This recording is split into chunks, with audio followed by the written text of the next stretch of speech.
Bienvenidos a Reinventando la Profesión, un programa producido por la Barra Mexicana Colegio de Abogados. En esta ocasión nos acompaña un rockstar del derecho.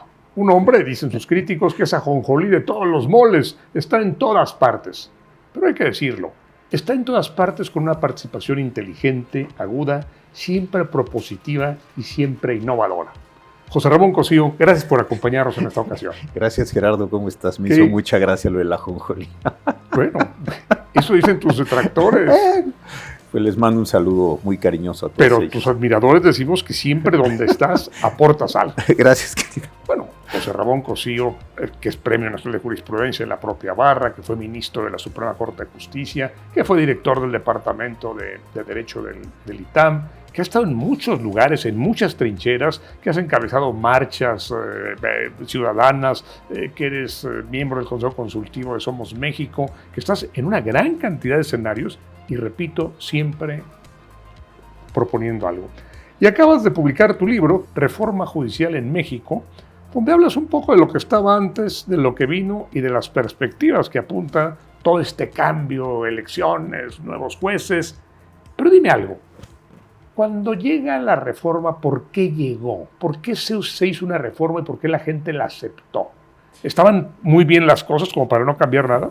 No. Primero, gracias por la invitación, querido Gerardo, al programa, que lo sigo y me gusta mucho. Segundo, mira, yo creo que sí había muchos problemas en la impartición de justicia. Los problemas están muy bien detectados.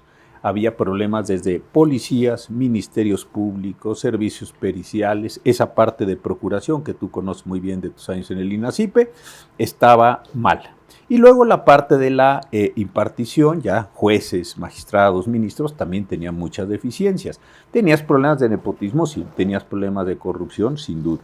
Tenías problemas de lentitud, algunos indicios serios de rezago. Me parece que ahí había problemas importantes. Pero me parece que ninguno de esos problemas, primero, fue debidamente identificado por el presidente López Obrador cuando presentó su iniciativa. Dos, su reforma no trató de atacar ninguno de esos problemas. Consecuentemente, me parece que el resultado neto es los problemas viejos siguen y se agregaron un montón de problemas nuevos. Cuando hablamos de problemas viejos, deja hablar no de jueces, no de magistrados, sino de ministros, porque es el área que tú mejor conoces. Tú estuviste en la principal trinchera. ¿Cuál era el principal problema de la Corte en tu tiempo? Bueno, fueron yo creo que varios. Primero, ajustes muy serios. Por ejemplo, a mí uno que me preocupó muchísimo es cómo la Corte podía incorporar la reforma penal. Te voy a decir por qué. La reforma penal, pues, también tú estuviste muy metido en eso, tenía que ver con oralidad, tenía que ver con flexibilidad, y el juicio de amparo es un juicio muy rígido. Es un juicio viejo, es un juicio denso, es un juicio lleno de tecnicismos. Entonces, lograr que la reforma penal, los procesos orales, acusatorios, se incorporaran al juicio de amparo, a mí eso me pareció que fue un problema muy complicado. Segundo, había diferentes ideologías, habíamos personas de distintas edades. Yo cuando llegué, pues llegué muy joven, y había personas de diferentes edades, y eso también me parece que ahí había choques, enfrentamientos ideológicos, de creencias, de técnicas, y eso también me parece que era un problema que no le daba a la Corte toda la flexibilidad que tenía para hacerse de más asuntos. Yo creo que esos eran dos. Y tres, me parece que la Corte no entendió que sí tenía una función reguladora sobre el Consejo de la Judicatura Federal, es decir, que la Corte, a través de acuerdos, estaba previsto en el artículo 94 de la Constitución, podíamos hacer cosas de distinta naturaleza con el Consejo. Entonces, pues, como bueno, pues la Corte es la Corte, el Consejo es el Consejo, pero no utilizamos esa herramienta, y me parece que también tuvimos un problema. Siento, y lo he dicho muchas veces en este mismo espacio, que a veces los ministros querían ser jueces, querían seguir pensando como jueces lo que dice la ley. Nunca entendieron que su esfera ya no era la esfera legal, que era la esfera constitucional. Y como que nunca se atrevían, ¿no? Es que aquí dice la ley, señor, ¿se vale permitir la droga? No, la ley lo prohíbe. Sí, señor, pero tú, por ejemplo, siempre rompiste. Me parecía que tú y Góngora eran los que rompían permanentemente enfoques, pero los demás como que eran demasiado asustadizos. Sí, yo creo que eso te decía que era esa parte, qué bueno que la desglosas, esa era la parte yo creo que más generacional. Sí había una idea de que la Constitución tenía ese entendimiento previo. Yo la impresión que he tenido siempre es que en los años del prismo la Constitución era un conjunto de decisiones políticas, pero que no alcanzaban a tener una trascendencia jurídica, o lo que tú dices era una serie de elementos relacionados con el artículo 14, con el artículo 16 constitucional. Ese salto hacia el constitucionalismo, la Constitución como una norma jurídica, pero con una norma jurídica imbuida de una gran cantidad de elementos, de factores políticos, y no todos los ministros francamente lo comprendían, y eso sí me parece que nos acotó mucho nuestras posibilidades decisorias en un momento en el que el país lo necesitaba. Pero no fue eso lo que molestó al presidente López Obrador, sino que le objetaran su Tren Maya y que le objetaran sus proyectos faraónicos e inútiles, que cómo es posible que me lo estén objetando si yo soy el presidente. Y entonces digo, ¿sabes qué? Todos, fuera, empezando por los ministros. Sí, yo creo que el presidente López Obrador tenía una concepción de la política con muy poca relación con el derecho, ¿no? Yo soy el presidente de la República, yo vengo de un voto, yo entiendo el devenir de México, yo entiendo la historia de México, yo entiendo el horizonte al que México debe llegar, y los ministros, pues en todo caso son unos señores que se dedican a leer, que se dedican a estudiar y no comprenden la dimensión de lo que yo quiero realizar. Yo creo que ese choque de una racionalidad política, si lo quieres poner muy elegante, y una racionalidad jurídica fue lo que le molestó. Entonces esa idea de no me salgan con que la ley es la ley, los jueces son esto, los jueces son lo otro, etcétera, yo creo que el presidente en un primer momento me parece que sí lo llevó a esta cuestión. Hay un segundo momento que yo lo he estado pensando cada vez más, y está también planteado en el libro, es que también me parece que ya para el 2024 sabía él de la enorme cantidad de problemas de corrupción que tenía él, el régimen completo, sus cercanos. Y yo creo que entonces ya la reforma tiene dos componentes, el de apoderamiento político de los jueces para hacerlos parte del movimiento de transformación, como él lo denomina, y también un segundo componente que me parece muy delicado, que es un blindaje hacia todo lo que ya se estaba sabiendo, con Segalmex, con los trenes, con el huachicol, es decir, creo que tiene un doble componente. Si los jueces son míos, pues es imposible que los jueces me metan a la cárcel. Yo creo que ahí hay una combinación entre las dos cosas ya para el 24. Un enojo por lo que los jueces no le dejaban hacer y un terror, un miedo a que lo fueran a meter a prisión. Exacto. A él y a su pandilla. Exactamente, así yo veo. No sé, al principio me parece que pienso que era más ideológico, más vamos a quedarnos con los jueces van a ser transformadores, los jueces van a ser cadenas de transmisión o correas de transmisión del movimiento político, está bien, pero me parece que conforme avance el sexenio, pues van saliendo cada vez más cosas y más cosas y más cosas que él ya no tenía control, esta idea de que la escalera se barre de arriba para abajo, en fin, todas esas cosas, esa frase tan afortunada ahora, pero yo creo que muy desafortunada para él. No hay nada en este país que no se haga sin el consentimiento pleno del presidente, ¿te acuerdas, querido Gerardo? Todo eso me parece que al final dice, no, aquí necesitamos una operación de blindaje. El pretexto es malísimo, ¿te acuerdas de esa ceremonia en Querétaro? La ministra Piña, por buenas o malas razones, por lo que haya sido, no se le va a saludar, y esa tarde presenta una iniciativa que desde luego tenía muchos meses construyendo, pensando. Si hubiera parado o no la ministra Piña. Hubiera dado, me parece, si no hubiera sido eso, hubiera sido después. En tu libro cuentas, y lo haces de manera pormenorizada, José Ramón, cómo fue la reforma judicial paso por paso. ¿Por qué no haces un brevísimo relato en 3 minutos, en 5 minutos? Menos. Mira, yo creo que la idea, te digo, es esta combinación de factores. Primero, luego el diagnóstico realmente es un mal diagnóstico, es decir, todos los jueces son corruptos, todos los jueces están en el nepotismo y todos los jueces provienen de unas élites. Eso no es verdad. ¿Hay jueces corruptos? Sí, había y hay. Hay jueces vinculados con estas cosas de nepotismo, sí, pero no es cierto, tú conoces bien al Poder Judicial, no es un Poder Judicial que esté conformado por las élites nacionales. Las élites nacionales no están allí, están en otros sectores y eso es muy claro. Entonces el diagnóstico es malo. Luego yo creo que el presidente sí tomó una decisión bien interesante cuando dice, voy a esta iniciativa, ¿te acuerdas que había dicho? La voy a presentar cuando esté en la nueva legislatura, la presenta ahí y luego creo que ahí tuvo un movimiento político inteligente para su causa, que es, la volvió parte de toda la campaña. Entonces, ¿te acuerdas que si votas por Claudia, estás votando a favor de la reforma judicial? Si quieres que cambie la reforma judicial, vota por Claudia. Entonces, tuvo esa dinámica. Empezó razonablemente bien, se abrieron algunas audiencias, yo fui a un par de ellas, después se cerraron, no tuvimos posibilidad, y se empezaron a hacer ajustes muy, muy duros en la propia reforma, y la idea es que saliera todavía con esta nueva legislatura, etcétera. Y después, pues ya viene todo el proceso muy rudo de cómo se seleccionaron a los candidatos, cómo se hicieron los acordeones, cómo se indujo el voto y al final de cuentas, pues cómo se dio la composición actual del Poder Judicial. La mitad del Poder Judicial y la mitad prácticamente de las entidades federativas. Alguien me decía, yo no sé por qué Cosío escribe un libro sobre esto, cuando pues, ya no se puede hacer nada, ya la reforma ya no se puede revertir. Pero yo creo que es un trabajo de documentación impecable de cómo se fue destruyendo, minando, socavando el Poder Judicial, que tiene que ser un control indirecto de la Constitución. No es un control directo como es el voto. En el voto tú votas, quitas y pones a quien quieres. Pero cuando estos que tú pusiste por voto no cumplen con la ley, tiene que haber un control indirecto para que diga, oiga, eso no se puede y eso no se puede. Una pregunta, ¿la Corte pudo haber hecho, tú ya no estabas en la Corte, ¿la Corte pudo haber hecho algo para evitar esta debacle? Yo creo que tuvo un momento, déjame regresar al primer tema, el libro se compone, cuando presenta la iniciativa el presidente López Obrador, tú sabes y lo hemos comentado, yo escribo un artículo en Nexos periódicamente, en este país, México y en el Universal.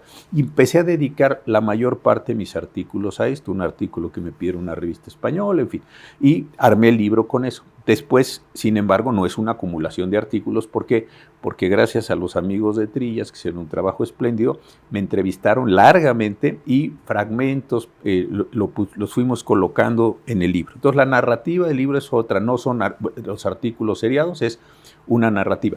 Y creo que la idea lo pones tú muy bien. Primero hay que dejar una memoria. Segundo, sí tenemos que tener muy claro cuáles fueron las razones, porque yo sí tengo la esperanza de que esto haya una reforma en el futuro, que se cambien las cosas, no para regresar al 31 de agosto cuando se dieron los cambios, eso va a ser imposible, pero sí a una cuestión nueva. Y creo que una discusión muy importante es que sí tenemos que poner enfrente cuáles son las condiciones morales, políticas, jurídicas de la reforma para que después pues también exista una legitimidad cuando se presenten alternativas, que van a ser muchas seguramente, a esta reforma. Primera cuestión.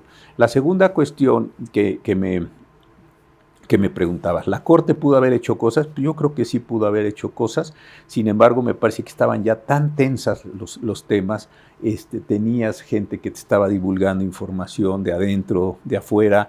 El presidente López Obrador sí me parece que hizo un trabajo importante desde el comienzo al estar señalando que los jueces eran corruptos, que los jueces eran enemigos de México, que los jueces estaban en contra de la transformación, que me parece que desequilibró de forma prácticamente completa la legitimidad judicial. Y por otro lado, y déjame aquí sí contar una experiencia, la condición de judicial es difícil. ¿Por qué es difícil? Porque no siempre las partes salen contentas. Yo tuve un queridísimo jefe que falleció recientemente, también muy amigo tuyo, don Ulises Schmil, y don Ulises decía algo muy curioso cuando yo fui su coordinador de asesores en los 4 años de su presidencia.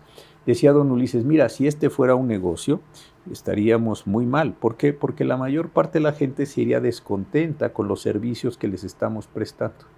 Decía él, ¿no? La mitad les da la razón en una sentencia, la otra mitad no, y a veces a ninguno de los dos. Y el que se le da la razón con la sentencia acaba diciendo, pues yo tenía la razón, los jueces no hicieron más que darme.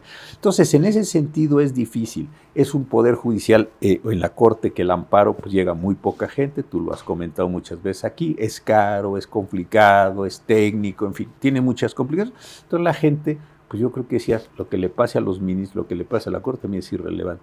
Y en ese momento yo creo que López Obrador, que todavía no habían salido todas estas trampas, las vinculaciones con distintos personajes, una cosa bastante siniestra que se está construyendo, yo creo que en ese momento las personas todavía tenían una ilusión de que estábamos en un proceso transformador. Creo que tenían muy pocas palancas la Corte ya al final. Después de la reforma ha habido algunos intentos por revertir esto y se ha acudido a organismos internacionales. Tú también tratas este tema en tu libro, la reforma judicial en México. ¿Tendrán éxito o no tendrán éxito? ¿Hay alguna posibilidad? Porque imagínate que la Corte Interamericana dijera después de algún tiempo esa reforma no va. Fíjate que yo tengo la impresión que sí, yo tuve la oportunidad en pandemia, no me acuerdo, se me confunden un poco las fechas en pandemia, de ser perito de la propia Comisión Interamericana ante un juicio en la Corte sobre un señor que llegó, Ríozábal, un presidente de la República en Paraguay, que llegó y corrió a todos los jueces. 8 años después, si no recuerdo mal, la Corte le dio la razón a estas personas. ¿Por qué? Porque habían sido cesados sin seguir ningún tipo de procedimiento, ningún tipo de racionalidad. Entonces es probable que dentro de 8 años, 7 años, 6 años se diga la reforma judicial mexicana no es convencional. Yo creo que sí. Y otra vez, y creo que esto es importante. ¿Por qué? Porque supongo que en ese momento, o deseo, o espero, que en ese momento tengamos una discusión pública muy rica sobre si esta reforma fue buena, esta reforma fue mala, por qué sí, por qué no, etcétera. Y yo creo que esa sentencia nos va a venir muy bien como una parte de la legitimidad de la discusión que vamos a estar teniendo, deseo, en esos momentos. Como hombre de la calle, yo miro con preocupación que se ha perdido una gran confianza en el Poder Judicial actual. Veo que la corrupción se ha disparado. Me decía alguien que estuvo antes que tú en este programa, es que ahora los jueces ya piden descaradamente. De pronto fui a un juzgado y sale detrás de mí el secretario de Estudio y Cuenta y me dijo, oiga, va a ser 20%, abogado. Oiga, 20%, ¿qué? Le vamos a dar la razón. Pero el juez, oye, pues yo no acepto eso. Usted sabe si lo toma o lo deja. Primero, se ha disparado la corrupción. Y segundo, se ha desplomado la confianza en México, en la marca México. Mira, absolutamente de acuerdo. Yo te voy a contar 2 cosas que son bien interesantes. Cuando el ministro Schmil era presidente, ya hacia final de su presidencia mandó a hacer una encuesta buenísima y entonces se midió cuáles eran los rangos de confianza en el Poder Judicial, en la Suprema Corte, etc. El gran problema, y sigue siendo, las personas no distinguen en la cultura general, también Instituto de Investigaciones Jurídicas ha hecho algunas encuestas sobre eso, no distinguen si es Poder Judicial, Policía Judicial, todo no. Cuando la gente podría diferenciar el Poder Judicial de los otros y la Suprema Corte podía tener alguna. El ministro Azuela en su presidencia hizo un ejercicio muy semejante y no había mejorado. Eso es parte de la idea de las casas de la cultura, de la difusión, de la divulgación, tratar de generar hasta una pedagogía nacional. Yo creo que algunos avances, no estoy seguro que fuera perfecto, pero algunos avances se había colocado. Yo lo pongo en mí, mucha gente me reconocía en la calle, me saludaba, en fin, era algo que te dabas cuenta que iba mejorando aquello. Yo creo que hoy en día eso es absolutamente al revés. Lo que dices, y empiezo de arriba para abajo, la marca México ha perdido mucho. El tema de Temec no es la reforma judicial el componente fundamental, pero sí hay personas que lo señalan. La disminución de las calificaciones que se nos ha estado dando, sí han hecho mención expresa eso. Entonces sí estás teniendo una contracción. Y después con todo el proceso de redes, con todo el proceso de los memes, con los videos que se filtran, con la forma en que se comportan los juzgadores, pues la gente va a decir, yo no quiero llevar a ese lugar mi conflicto, la tutela, la custodia, mi patrimonio, mi libertad, yo no quiero llevarlo a ese lugar. Y esto a mí en el fondo es lo que más me preocupa, Gerardo, y está expresado en el libro. Si todo esto se sigue deteriorando o se mantiene en este nivel de deterioro, es en qué lugar, en qué espacio, en qué campo, de acuerdo con las teorías sociológicas, vamos a resolver los mexicanos nuestros conflictos. A mí esta es la parte que realmente me preocupa. Bueno, déjame plantearlo como una aventura. La gente ya hace convenios con México siempre cuando se pacte que la resolución de un posible conflicto se haga en un panel internacional. Absolutamente. Punto. Yo no confío en ustedes. 2, está progresando mucho ya la justicia alternativa. Sí, pero no a juzgado, que sea un árbitro, que sea de otra manera, si no confiamos en esta burocracia judicial corrupta. Y tenemos casos escandalosos. Hace unas semanas, el secretario de Seguridad dice, hemos detenido a esta persona porque se le probó el huachicol. Y una jueza de las electas puede salir, no hay problema. Pero es obvio, es evidente, es escandaloso. Pero fíjate, y trocaste un tema relevantísimo. Los grandes negocios no se van a litigar en México, se van a ir a Nueva York, a Washington, donde sea. Esta parte clase media podrías ir a ciertos niveles, en fin. Pero queda el otro tema, y esto sí ha empezado a haber bastante ya reportes donde las personas están yendo con la delincuencia para que la delincuencia les haga funciones judiciales. Ejemplo clarísimo que más está documentado, una persona va con los malos y les dice, oigan, ¿cuánto este señor me debe 100? ¿Cuánto me cobrarán ustedes? 20%. Perfecto. Pues llegan los señores a la autoridad y dicen, vengo a cobrar la deuda de la señora. Si no, pues usted se atiene a las consecuencias. El señor ve de dónde saca, se le dan los 80 a la señora y esto. Está empezando a pasar esto mucho más. Entonces estás empezando a tener, si quieres vamos a llamarlo así, un mercado secundario de la justicia, porque la justicia no está pudiendo captar estos problemas. Y a mí me gustaría señalar este punto. Tú has sido profesor de teoría del Estado en distintas instituciones, conoces muy bien, y además has escrito sobre personajes históricos muy relevantes. Tú sabes para qué sirve el Estado. Yo lo que más me preocupa del contenido neto de la reforma es el siguiente. Creo que ni López Obrador ni Claudia Sheinbaum se dieron cuenta nunca que los jueces, voy a decir una trivialidad, pero ellos creo que no lo han entendido, forman parte del Estado. Y es una mecánica, la de los jueces, que va desarrollando Estado, va logrando que las leyes aprobadas democráticamente se implementen, se desarrollen, se vaya sancionando a quien no la cumple. Creo que esto es una cosa bastante obvia, pero ellos no lo vieron. Como los jueces nos resuelven en contra, entonces estos jueces no forman parte del movimiento, no del Estado, consecuentemente los podemos desplazar. Wow, si esto es así, entonces lo que estás haciendo es que la mecánica general del Estado no la van a poder realizar con estos propios jueces. Unos porque no saben, otros porque son corruptos, otros porque están en otras cosas, otros porque no pertenecen a ellos. Yo creo que lo que acaba fastidiándose es el Estado, y no lo digo en un sentido autoritario de poder, sino como elemento, como gran estructura de convivencia social. A mí esta es la parte que más me preocupa y por eso creo que la reforma está destinada, no sé cuándo, pero al fracaso. Al fracaso. Queda todavía la mitad de los jueces y magistrados que no han sido desplazados. Sí. Ya aplazaron el tiempo para la nueva elección. ¿Cómo crees que va a ir la nueva elección? Porque va a ser carísima, otra vez con acordeones, porque si a mí o a ti te preguntan, oiga, ¿por quién vota? ¿Por Juan Pérez, por María Jiménez o por Dominico Ortiz? Pues yo no sabría. No, oiga, para juez de competencias, pues no sé. Y para juez civil del segundo distrito, oiga, y para el juez penal del primer, pues no tengo idea. O sea, yo no sabría cómo votar. De hecho, yo no voté. Supongo que tú tampoco. No. Vamos, pero ¿cómo va a ser la segunda elección? Yo creo que ese fue un problema y por eso mira, salió, ¿te acuerdas? Todos los jueces del país se iban a renovar en 25. Todos. Y se dieron cuenta, entonces dividieron.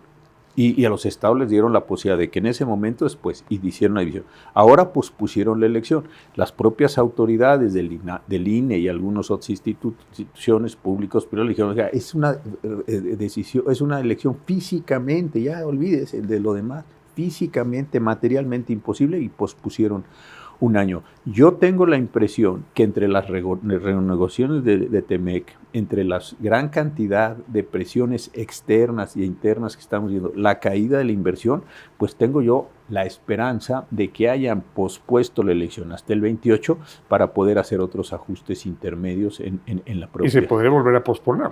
Y se podría volver a posponer o podrías hacer ya ajustes importantes en el sentido de decir, oiga, vamos teniendo una mezcla de electos no electos o vamos pidiéndole a los electos que satisfagan muchos mayores requisitos. Quitaron estas tonterías del 8 en un país donde hay 2.500 escuelas de derecho. Tú lo has analizado aquí en tus programas. 2.500 escuelas de derecho, pues un título universitario en este país. Pues, vale, cualquiera lo obtiene. Cualquiera lo obtiene. Alguna persona que transite por distintas avenidas de la Ciudad de México, otro lo verá, estudie Derecho 3 tardes, 2 años o 2 meses o lo que sea y obtenga su título. Tener título. Tener 10, pues yo me supongo que en esas universidades tener 10 no depende. Hay quien obtiene el título en 6 meses por línea. Por Ni línea. siquiera tiene que presentarse a las aulas. 5 cartas de recomendación, pues esto yo creo que, salvo que uno de verdad ande muy mal en la vida, pues consigues no una, sino 5, 10, 1,000, eso no tiene ninguna relevancia. Entonces, la verdad fueron criterios absurdos que simple y sencillamente me parece estaban tratando de legitimar popularmente una cuestión que no iba a tener. Entonces yo tengo la impresión de que sí están empezando a entender. Te acordarás que algunos asesores económicos de la presidenta dijeron casi desde el comienzo, no, los mercados ya descontaron esto. Pues nomás vean cómo está la situación, fue una cosa muy irresponsable, eso no tiene importancia. Y hoy en día estamos viendo unas consecuencias gravísimas. Tú lo dijiste, la marca país está siendo muy, muy complicada. Jugamos con la ilusión de la paridad, de la relación peso-dólar. Eso me parece que es otra explicación que han dicho muy bien los economistas. Entonces creo que hay muchos elementos que sí podrían tener eso. Y a mí lo más importante de todo, y perdón que te insista, y tú te lo digo como buen profesor de teoría del Estado, que lo ha sido en muchas instituciones, es esto. yo creo que no entienden la función de los juzgadores, para bien y para mal, en un Estado donde los juzgadores no son opositores, los juzgadores son cadenas, aquí sí, correas de transmisión de las decisiones democráticas que las van incorporando a la vida cotidiana.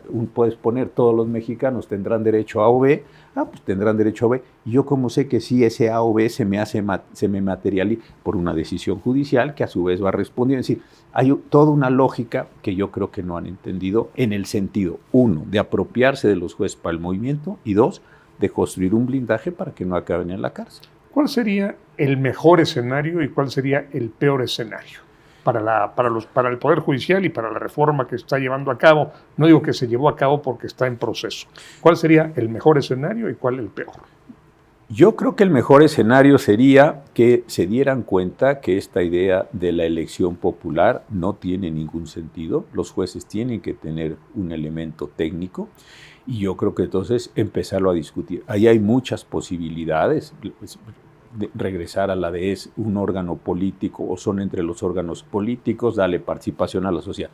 Yo creo que el peor escenario es decir, no, es una gran idea lo que está sucediendo y entonces en 28 renovemos las entidades federativas y el Poder Judicial. Esa sería, me parece, que lo más peligroso de todo. La mejor idea sería que en este lapso que ya se abrió, pues entonces sí se hiciera una reforma completa. ¿Por qué digo completa? Tú que conoces tanto de procuración de justicia, ¿hace cuánto que no oyes que se esté reflexionando otra vez sobre la procuración de justicia? Policías, peritos, ministerios públicos, servicios forenses. ¿Hace cuánto que no dices como pasó en 2008, cuando pasó en 2016? No lo estamos hablando. No estamos hablando de los procesos ya en la parte de impartición que están en marcha. Penal, mercantil, civil, familiar y laboral. Pues ese es el 80% del litigio. Nadie está hablando de eso. Estamos agazapados y no queremos abrir todas las vías de mediación, conciliación de los medios alternativos porque nos parece que el Estado tiene que hablar en todos los conflictos, cosa que yo creo que no es así.